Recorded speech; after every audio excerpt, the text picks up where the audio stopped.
भगवान प्रभू रामचंद्र हे सूर्यवंशात जन्माला आले। सूर्यवंशातले राजे फार अधिकारी राजे।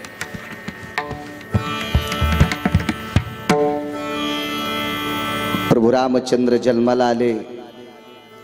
राजा दशरथाला आई वडिलांची सेवा करणाऱ्या मुलाच्या आई वडिलाचा शाप लागला। त्या शापात आपत्ती झाली। दशरथ राजाला शापात आनंद होता। शापात श्रावणाच्या आई वडिलांना शाप दिला, पुत्र योगाने मरशील। दशरथ राजाने सांगितलं मरण कसं बी येऊ द्या, पण निदान यांच्या शापामुळे लेकर तरी पाहिलं। नाव होतं शुभादेवी।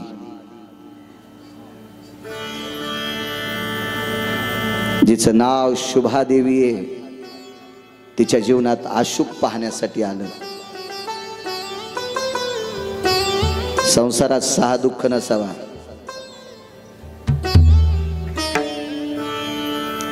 कमी वयात अपत्य जाणं हे दुःख सहन करण्याची क्षमता कोणात नाही। आणि 40च्या आत पत्नी जाणं हे पण एक विशिष्ट प्रकारचं दुःख आहे। वयाच्या 40च्या आत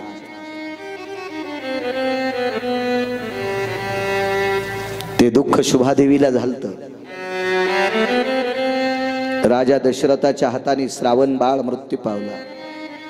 पुराणात फार श्लोक आहेत। एका कवीनं फार गोड रेखाटलं होतं। तुमच्या काळात कवी असेल रामसर खाडे सर, त्यावेळेला ती कविता असेल। शर आला तो धावून आला काळ, विव्हळला श्रावण बाळ। हे आई गे दीर्घ फोडून हाक, तो पडला जाऊन झोक। हे राजाच्या ऐकून श्रवणावानी, हृदयाचे झाले पाणी।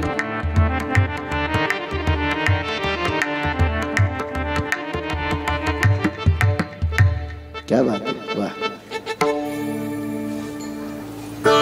लेकराचं मायबापावर किती प्रेम असेल या कवितेतले कडवं पान। काही कविता इतक्या गोड होत्या। कवी इनामदाराने एक कविता केली ती बैलाची। तुझ्या शेतात राबून माझी सरली हयात,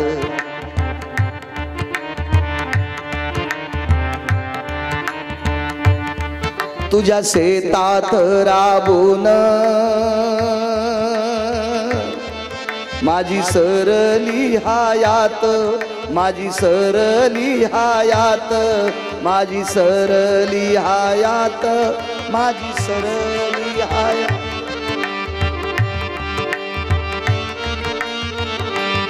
तोच बैल म्हणतोय नाही ओढत नांगर आता उतार वया, नाही ओढत नांगर आता उतार वयात। बैल म्हणतो त्या शेतकरी राजाला माझी हयात संपली रे, आता नांगर मला ओढत नाही।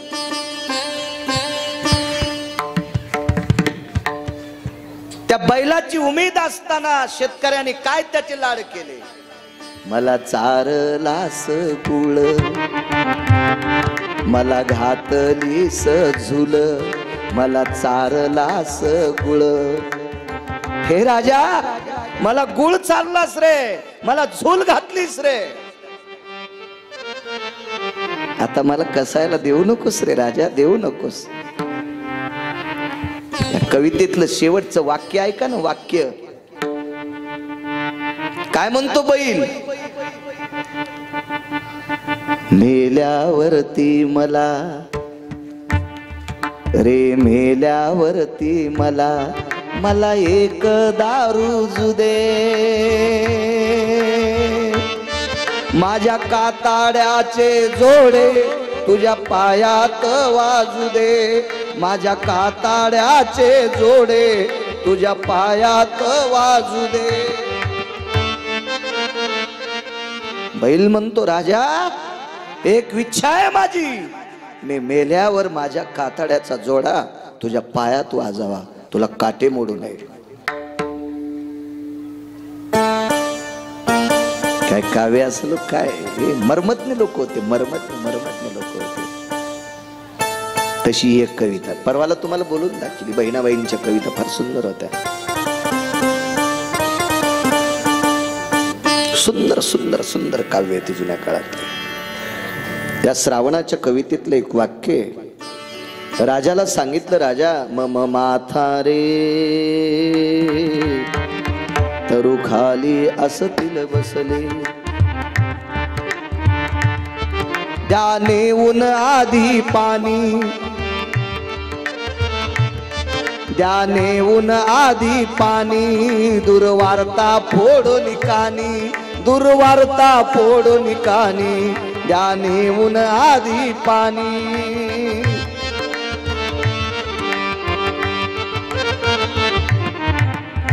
राजा तुम्ही जर बोललात तर माझे आई बाबा विचारतील श्रावण कुठे. याच्याकरता माझे आई वडील बोलेपर्यंत तुम्ही बोलू नका. दुर्वार्ता फोडून कानी, द्याने ऊन आधी पाणी.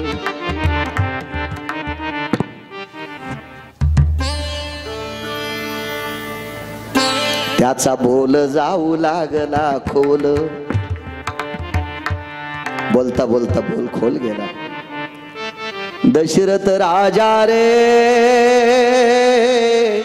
अडखळला ठाई ठाई,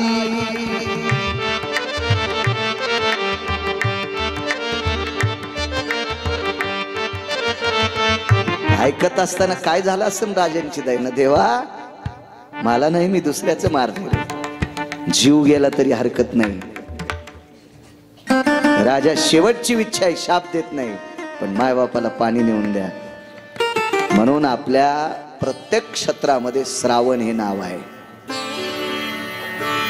आता मध्ये एक शासनाने योजना काढली होती, श्रावण बाळ योजना. पण चलिणाऱ्याला कुठं श्रावण कळत. योजनेचं नाव श्रावण बाळ योजना, चलिणारे रावण. त्याच्यामुळे ती पोचत नाही ना, पोचत नाही.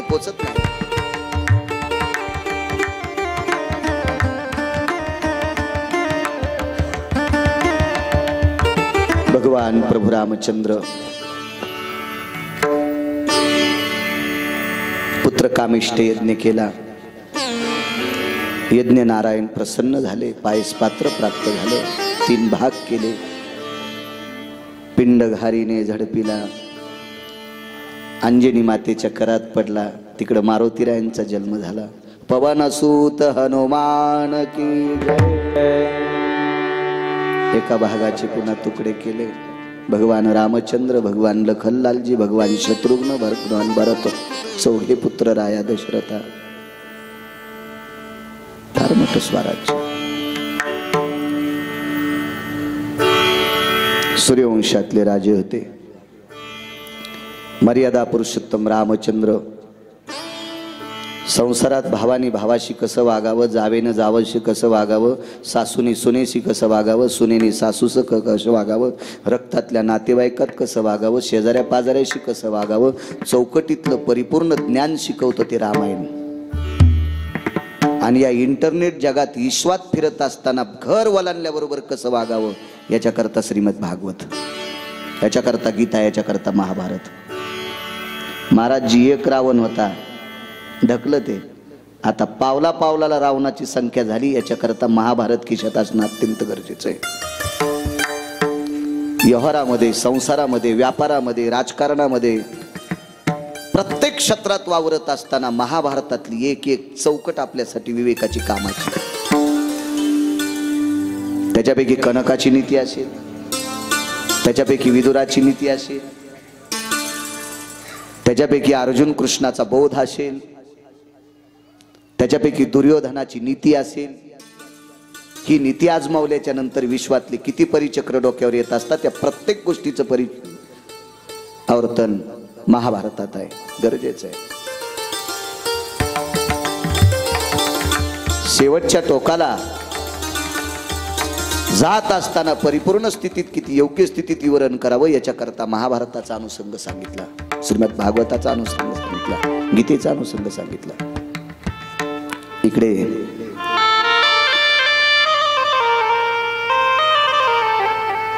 चंद्रवंशामध्ये भगवंताचा जन्म झाला. बंदी शाळेत भगवान जन्माला आले. प्रभू रामचंद्र दुपारी जन्मले, कृष्ण परमात्मा रात्री जन्माला आले. रात्री का? अज्ञानाचा अंधकार संपवायचा होता आणि ज्ञानाचा प्रकाश पाडायचा होता, म्हणून रात्री जन्माला आले. रोहिणी नक्षत्रावर का? कारण चंद्रवंशात जन्माला आल्यामुळे चंद्राला 27 पत्न्या होत्या. आपल्याकडे नक्षत्र 27 आहेत. एक नक्षत्र सांगितलं राहुल देवा, अभिजित, हे निर्माण केलेलं नक्षत्र. पण नक्षत्र किती आहेत? 27. चंद्राच्या 27 पत्न्यांचे नावं जितके गोड आहेत ते मुलींची नावं ठेवत जा, असा फार मोठ्या अधिकाऱ्यांचा संदेश आहे. त्याच्यापैकी चंद्राची ज्येष्ठ पत्नी होती रोहिणी, आणि इकडे वसुदेवाची एक पत्नी होती रोहिणी. 12 पत्न्यापैकी एक रोहिणी होती. रोहिणी ही नंदराजाच्या घरी होती. 2 गोष्टी लक्षात ठेवा. द्वापार युगामध्ये नंदराज आणि क्रतात्रेता युगात लक्ष्मण, किती श्रेष्ठ, किती श्रेष्ठ. 6 महिने 26 दिवस जर सोडून दिले तर बाकी वनवासात कायमस्वरूपी लक्ष्मणजीनं सीतेची सेवा केली. कायमस्वरूपी सेवा केली. तर लक्ष्मण सीतेची सेवा करत असताना साधूच्या तत्वावर किती आरूढ होते याच्यातलं एक छोटस वाक्य आहे का. रावणानं ज्या वेळेला सीताई साहेबांचं हरण केलं त्यावेळेला आकाश मार्गाने जात असताना पंपा सरोवरावर 5 लोक होती. नळ, नीळ, जामवंत, सुग्रीव आणि हनुमंतराय. सुग्रीवाला किष्किंधेत जाता येत नव्हतं, वालीची भीती होती, आणि वालीला पंपा सरोवरावर येता येत नव्हतं. का? तिथं मतंगाचा शाप होता. कारण दुदुंबी ज्या वेळेला मारला त्यावेळेला वालीनं असं फिरवला, त्याचं रक्त मतंगाच्या आश्रमावर पडलं आणि मतंगाने शाप दिला, ज्याने कोणी हे दुर्गंधीचं रक्त इतर राक्षसाचं टाकलंय तो या पर्वतावर आला की त्याचे 1000 तुकडे हो. म्हणून वाली तिथं जात नव्हता, आणि सुग्रीव गेल्याच्या नंतर तो मारत होता. म्हणून वाली मारुतीरायाच्या सानिध्यात राहिला. ही 5 लोक होती. आकाश मार्गाने रावण सीताई साहेबाला घेऊन जात असताना लोपामुद्रेनं दिलेले 98 प्रकारचे दागिने सीताई साहेबानं एका कपड्यात बांधलं, ते गाठोडं पंपा सरोवर टाकलं.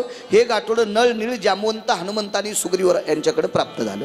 मारुतीरायाला प्रभू रामचंद्राची भेट पंपा सरोवर झाली. मारुती एक जण म्हणे का हो, आकाश मार्गानं सीताई साहेब घेऊन जात असताना मारुतीरायानं रावणाला का पकडलं नाही? याचं कारण होतं, त्यावेळेला मारुतीरायाची शक्ती क्षीण झालेली होती. त्याचं मागचं कारण सांगतो.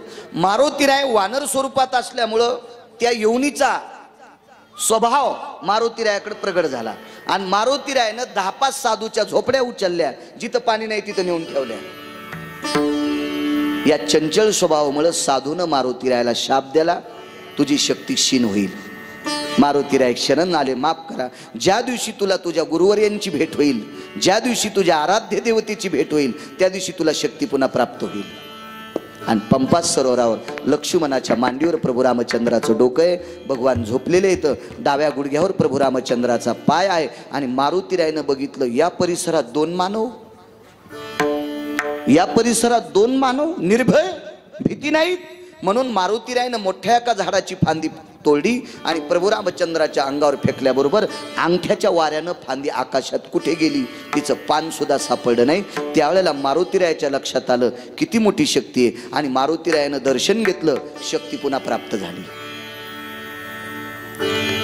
मग विचारलं काय काम आहे? सांगितलं पत्नी हरवली, दोघांचे दुःख सारखे आहेत म्हणे.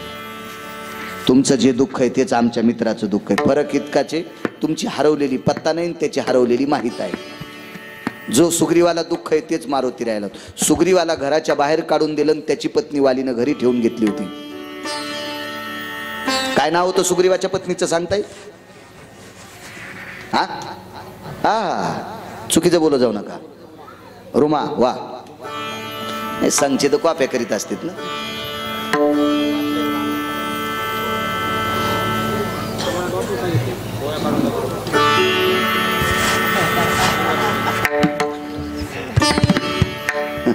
ते म्हणतात मी वाचिलं ना,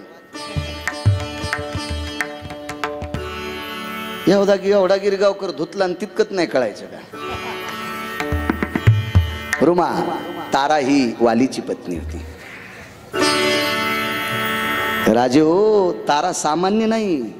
द्वापार युगात गांधारीनं शाप दिल्या पंढरपुरातल्या मालकाचे सगळे पोरं मेले, आणि कृतात्रेता युगात तारेनं शाप दिल्यावर पंढरपुरातल्या मालकाचा संसार मोडा. नाही होणार म्हणले तो संसार, नाही झाला. फार अधिकारी बायका होत्या, फार अधिकारी बायका होत्या. रुमा ठेवून घेतली होती. भगवंतानं सांगितलं सुग्रीवाची पत्नी आणून देईल, तर मारुतीरायानं सुग्रीवानं सांगितलं तुमची भेटेपर्यंत राज्य करणार नाही. मग वालीला मारलं, सुग्रीवाला किष्किंधेचं राज्य दिलं, आणि सुग्रीव बसला ना राज्यात बायकोला गप्पा हानीत. माणसं इसरत असते एकदा नादाला लागला संसाराच्या नादी. प्रभू रामचंद्रानं सांगितलं काय रे हनुमंता, तुझं ऐकलं ना? भगवान मारुतीराय गेले म्हणले तुला कळतं का रे, वचन काय दिल तस चाल. म्हणजे वापस आले, आईसाहेबाचा शोध घ्यायला निघाले. पण मारुतीरायने सांगितलं आकाश मार्गाने एक बाई गेली आणि तिनं दागिन्याचं गठुडं टाकलंय. हे दागिने कोणाचे आहेत बघा. प्रभू रामचंद्रानं पाहिल्याबरोबर ओळखले सीतेचे दागिने आहेत. लक्ष्मण किती अधिकारी होते बघा ना, किती अधिकारी. लक्ष्मणा पुढे गाठोडं टाकल्याबरोबर लक्ष्मणानं 2च दागिने ओळखले. न जाना ती केयुरा, न जाना ती कुंडला. भाष्यकारांचा श्लोक आहे, पुराणातला नाही. न मी जाना ती नुपुरा. फक्त पायातले चाळ ओळखिले आणि तोडे. हे 2 दागिने आईसाहेबाचे आहेत. मारुतीराय साक्षीला आहेत, सुग्रीव साक्षीला आहेत, जामवंत साक्षीला आहेत, नळ आणि निळ साक्षीला आहेत. कोणाला नळ म्हणायचं? ज्याच्या हातानं दगड तरंगत होते. तुका म्हणे नळा आणि सागरी तारी येल्या शिळा. नळाच्या हाताने दगड तरंगत होते, तो एक साक्षीला आहे. निळ एक साक्षीला आहे. कोण जामवंत? रामायणातले सगळ्यात जास्त वयस्कर. कोण मारुतीराय? विश्वातला 1 नंबरचा संन्यासी. कोण सुग्रीव? ज्यानं सगळं शरीर देवाला समर्पित केलं, तो सुग्रीव. 5 लोक साक्षीला आहेत, आणि 5 लोकांच्या साक्षीत पंढरपुरातल्या मालकानं विचारलं प्रभू रामचंद्रानं, लखन हे नुपुरच कसे ओळखू आले सीतेचे आहेत म्हणून? लक्ष्मणानं सांगितलं देवा, वनवासातल्या काळात 6 महिने 26 दिवस जर सोडून दिलं तर फक्त मोठी भाऊजाई या नात्यानं दर्शन घेताना फक्त पायच पाहिलं. वनवासातून अयोध्येत परत येईपर्यंत सीतेचा चेहरा लक्ष्मणानं पाहिलाच नाही. याला म्हणायचं संन्यासी, याला म्हणायचं वारकरी, याला म्हणायचं साधू. आणि तो साधू नंदराज ज्या वेळेला गर्भ तिकडे आला, चर्चा झाली. पती बंदी शाळेत असताना बाई गरोदर कस काय? नंदराजाने रात्रीच्या वेळेला आकाश मार्गाकडे मुख करून देवाची स्तुती केली. देवा का रे, मोठ्या मित्राची पत्नी दिवाळी दसऱ्याच्या सणाच्या दिवशी बहीण म्हणून, मोठी बहीण म्हणून पाया पडत होतो रे. याच्या व्यतिरिक्त पाप नाही आणि आळ घेतात लोक. त्यावेळेला रात्रीची आकाशवाणी झाली आणि आकाशवाणीने गोकुळातल्या लोकांना सांगितलं निंदा करू नका, हा गर्भ तिकडचा आहे. प्रतिष्ठीन झाली.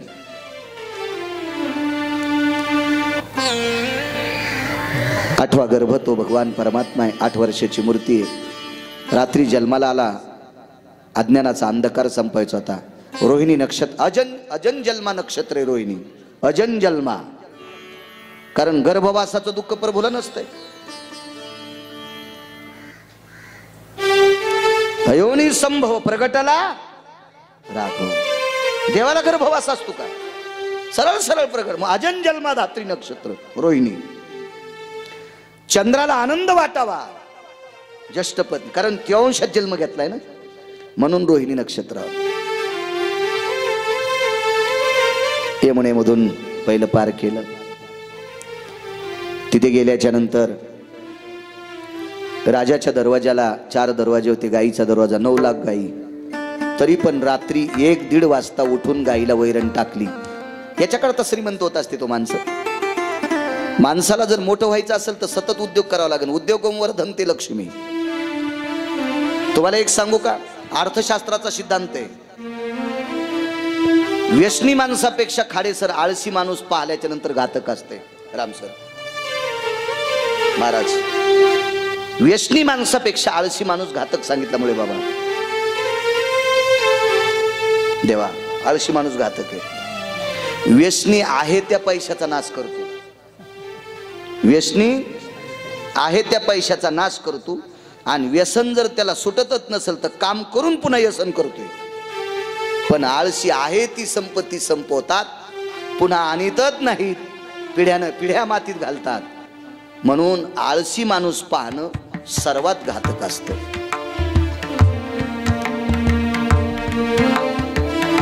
तुम्ही मराठवाड्यातच येता ना, म्हणजे आपल्यावर इंग्रजाचं राज्य नव्हतं, आपल्याकडे निजामाचं राज्य होतं. निजामानं 17 आळशी पकडून ठेवले होते. त्याच्यातला एक आळशाचा सिद्धांत आहे, जांभळा आळशी. एक आळशी जांभळाखाली झोपला होता, भूक फार लागलेली होती, सगळे जांभळाचा सडा होता, लावगणीचे राय जांभळ होते. ते म्हणले खाणारच नाही, तोंडात पडतच खाई. तसाच मेला जांभळा खाली, पण उचलून जांभळ खाल्ले नाही. किती आळशी. आळशी लोकांची संपत्ती दारू पित नाहीत, पत्ते खेळत नाहीत, जुगार खेळत नाहीत, काही खेळत नाहीत आणि जवळ राहत नाहीत. आळशी लोकांची संपत्ती म्हणजे खसखशीचं पोतं. मी रात्रीच सांगितलं, दाभनाचं छिद्र पडलं, हो, कड्याहून खसखस बैलगाडीत टाकली, देवळालीला आणली, खसखस एकही दाना पोत्यात नाही. इथून बॅटऱ्या लावून रस्त्यानं पाहिलं तर रस्त्यानं दिसत नाही. आळशी लोकांची संपत्ती कशी जाती मिळत नाही.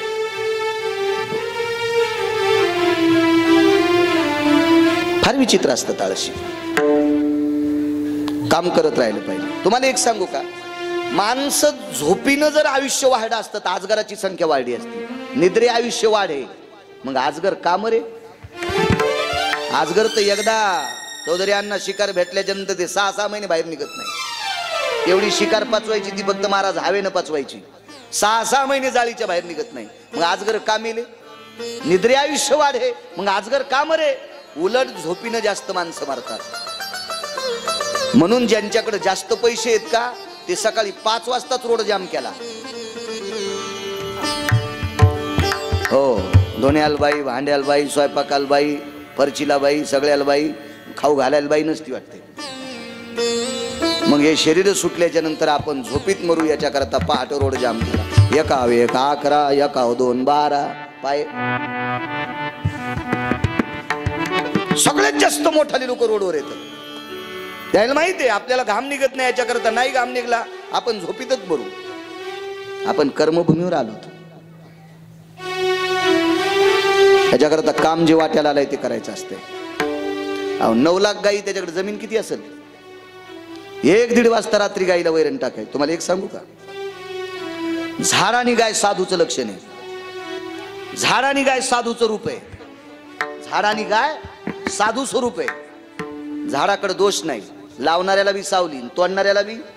लावणी जायाने केली, खांडावया घाव घाली, दोघायला एकच सावली ना. पाणी घालणाऱ्याला सावली, कुऱ्हाड घेऊन येणाऱ्याला सावली, सज्जनाला सावली, चोराला सावली. संताचं सुद्धा तेच आहे. वाल्याचा सुद्धा उद्धार केला. आपणासारखी करी ती 7 काळ, नाही काळ वेळ तया लागी. गाईच्या बाबतीत ते ते गाईचं दूध कोण्या जातीला पचत नाही असं हातवरी करून सांगा बरं. गाईचं दूध आमक्या जातीच्या लेकराने पेल्यावर त्याला उलटी होती असं सांगा बरं.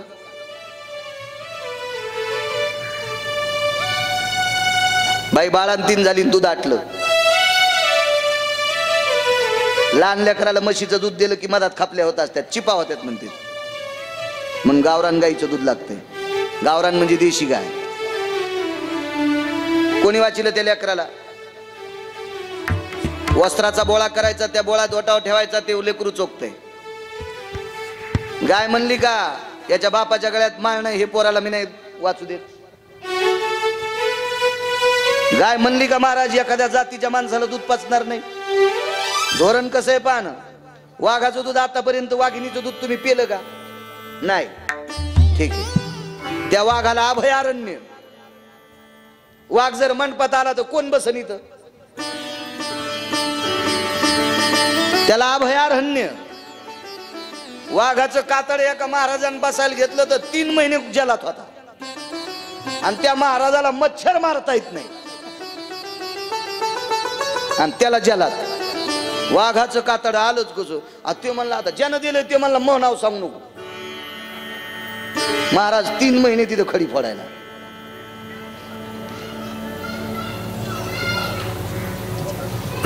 गाईच्या कातड्याची बुट, गाईच्या कातड्याची पकवादाला दवाली. गाईच्या कातड्याला पैशावाल्या बायकायला धोपट्या. धोपटी नाहीत म्हणत वाटतं तिला, शबनम म्हणतात का?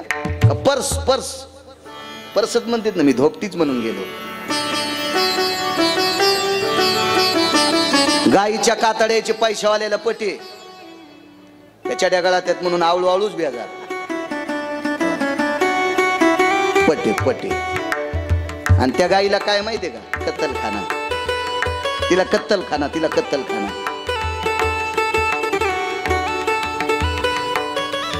शासनाच्या मनात आल्यावर कत्तलखाने बंद होत नाहीत का? पण हे ताटाखालची कोंबडी असते तो. आपण युगत बोंबलो तो 2-2 हातानं. काय सगळं त्यांचं मिली बघत असते, ते काय ताण नाही. तुम्ही इथं भांडत जाऊ नका कोणाला. हे सगळं वरून सूत्र आलं ते, वरून वरून वरून वरून वरून. राजा बोलेन दल हाले, काल प्रमाण देल तर छत्र ज्याची श्री. कारण ते सत्ता श्रीन कोण करी आवेर. ज्याच्या ताब्यात सत्ता आहे त्याचा आवेर कोण करतय? एक परवाला मला चिठ्ठी आली म्हणे, महाराज अंडे बंद करायचं सांगा ना. म्हणलं येडायच का काय? आणि आपल्या बोंबल्यानं कोण ऐकत? त्याच्या एका सहीनं सगळं बंद होतंय. बाळू कोहर का आरडाला तो कोण ऐकत? आणि वरच्यानं महाराज मुळे महाराज एक सही केल्या, चटबंद चटबंद. आमच्या पुतण्याच्या गळ्यात 2 माळी येतात. जिल्हा परिषदला शिक्षक आहे, पहाटच सोलीत आहे. शिजून शिजून सोलीत आहे. म्हणलं माळीचं कसं? ते म्हणलं पोटाचा प्रश्न आहे. घरून जेवून जाते, डबा नेणंच बंद केला. ते सोलल्यावर कसं जेवण? घरी पहाटे एखादं जेवत आहे, त्या लेकराला सोलून शिजून देत आहे, आणि घरी आल्यावर 5 वाजता पुन्हा एकदा आंघोळ करत आहे, मग संध्याकाळचं जेवत आहे. काय दोष आहे त्या शिक्षकाचा? एक कविता माहिती आहे का तुम्हाला? एका दिवशी बोलून गेलतो. ज्या वेळेला इंग्रजाचं स्वराज्य होतं त्यावेळेला इंग्रजात राज्यामध्ये, त्या सरकारमध्ये 3 माणसं हरामखोर होते. हिंदूचं सैन्य होतं. या सैन्याला मानसिक त्रास द्यावा म्हणून काडतुसाला चरबी लावली होती, आणि ते काडतूस तोंडान तोडावं लागायचे. त्यावेळेला कविता झालती, नच उलटे काळीज त्याची, नच उलटे काळीज त्याची, परिशर्मिंदे अन्नाचे, परिशर्मिंदे अन्नाचे. त्या सैन्याला भाकरीची पंचायत होती हो, म्हणून काहीतरी काम हिशोबाने लावले पाहिजे हो. परवाला आमच्याकडे गुरुजी आले. किती गाणी प्रश्न होते ना त्याच्यात? 100 किती गाणी? 184 प्रश्न. त्याच्यातला एक प्रश्न विचारला गुरुजींनी, तुमच्याकडे विधवाबाईला संक्रांतीच्या दिवशी वाण द्यायला बोलवतात का? हसावा करडा वाक्कली. हे प्रश्न लिहिणारा कोण आहे? मला एखादा चांगला मंत्री भेटला मला विचारायचे. मला ते दाखवा बरं हे प्रश्न सांगणारा. काय गरज आहे का या प्रश्नाची? तुमच्याकडे विधवा स्त्रीला मान देतात का? काही समज आहे का प्रश्नाचा? अहो बऱ्याच शिक्षकाला संध्याकाळी गोळ्या खाऊन झोपावं लागले हे सर्वे करताना. किती बेजार होते. काय गरज आहे काय प्रश्नाची? कोणाला बुद्धी सुचली असेल देव जाणे. चला